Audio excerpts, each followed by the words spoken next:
So the other day I was on a call and someone said your prices are too high. Now this is how I navigate the situation where someone underestimates your value. I'm going to be talking about how to navigate situations where people do not see your value, whether it's personally or professionally.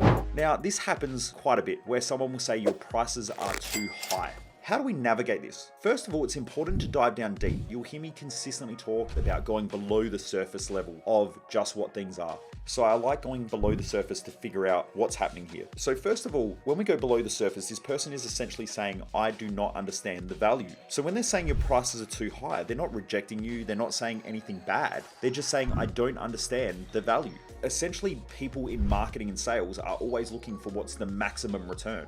So they want to find where can we get enough clientele at a big enough price point where we can sell enough product in order to make the biggest amount of profit. I'll use a builder as an example. Let's say you build houses and there's a whole influx of people now who are getting into the building industry and they're starting their own businesses building houses. Well, that's great. But when you ask the right questions, you will find out what people's frustrations are. And so let's say you go around and you go to quote a job and this person says, well, price is important to me. Okay, cool. Well, you've obviously got extra quotes. Well, yeah, I have. Okay, excellent. What's your biggest concern? And they say, well, we want the job done properly. Okay, what else? We don't like working with people that we can't communicate with. Once you get a list of those things, you can now charge a premium if you do those things. So for instance, you can go with a cheaper builder, but with the cheaper builder, you're going to get a reduction in quality. We do quality, but we're going to charge more for that. Then the person who is making the decision goes, do I want quality or do I want price? And so you start to differentiate yourself. Then you say, also what I'll do is I'll give you my personal mobile phone and you can contact me at any time. We only take on 10 clients per year and that allows us to communicate effectively.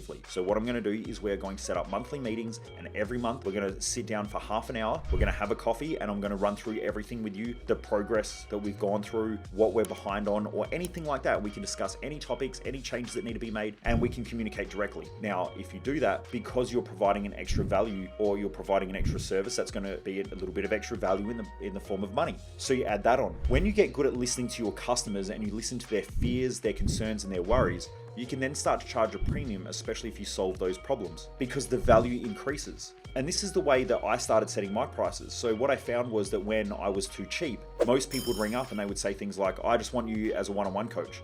Well, after a while, I didn't have enough time because I'm running events, I'm running seminars, there was a lot of people in the community that I need to look after. I'm growing a business, so I've got a team of people. And so I just didn't have the time to do the one-on-one work, but I was still getting an influx. So I thought, you know what, I still want to work with people who see the value that I produce, or if not, they can come to a seminar and an event. Like if people want to work with me, they can work with me at a reduced price, but it's one-to-many, not one-on-one.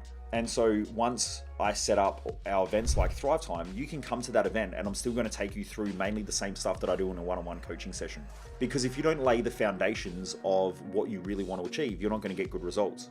But let's just say I've got to get 16 people in order to make $40,000. That there, time-wise, is 4 days to be able to run that event, plus staffing costs and all that. But it's 16 tickets I sell to make $40,000.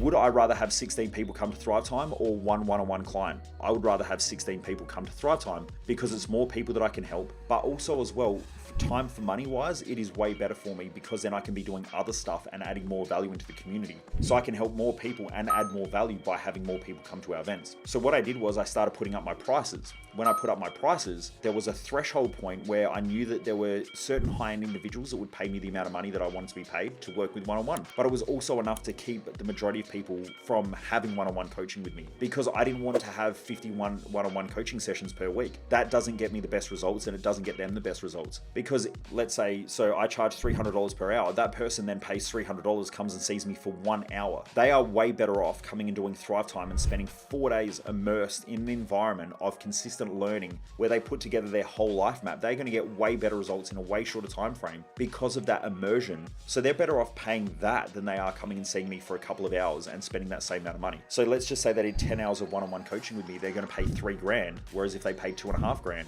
they will get me for 4 days at a live event and you're going to get 30 plus hours and I'm going to take you through probably the same stuff. So it's better for the clientele and it's better for me to do it in a one-to-many situation where I'm teaching a bunch of people, not just me personally. So that's how I set my price. Now, sometimes people say, yeah, but I just want you as a one-on-one coach. And I go, okay, well, I can't do that unless you're prepared to pay that price. And they go, well, that's expensive. And so, well, that's what it is. because of these reasons, and I explain the value to them. Now, sometimes those same people go, oh, I really want one-on-one coaching. That's because they can't perceive how someone can solve their unique individual problems, and they think they're the only fucking person on the planet with that problem. And so then they go and get a one-on-one coach. The thing is, they're not working with me. So let's just say you hire a new coach and you're going to pay them $150 per hour. That might take you a year to get the same results that you would learn in 4 days. It's a time factor. You have to be able to justify the value that you charge, but also make sure that other people understand your value, but you have to know your own value first and what people get. Now, if you're out there and you're trying to set your price, you need to know how to justify your price. And even if you work for someone, you need to know how to justify your price.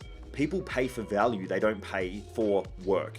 If you can understand the value that you produce, it's easy to understand the amount that you can ask for. So for instance, if you're building a house and the house is really good quality, and most houses that are a certain type are at a certain price point, but you deliver better quality, you've got better communication, you have a better staff, the job will get done quicker, you can charge a premium. So you can add premiums on your prices off of the average price just by doing things more effectively, more efficiently, and understanding that there's a greater value there. And that's how you figure out your price. Most people waste their life, and I just don't want you to be one of them.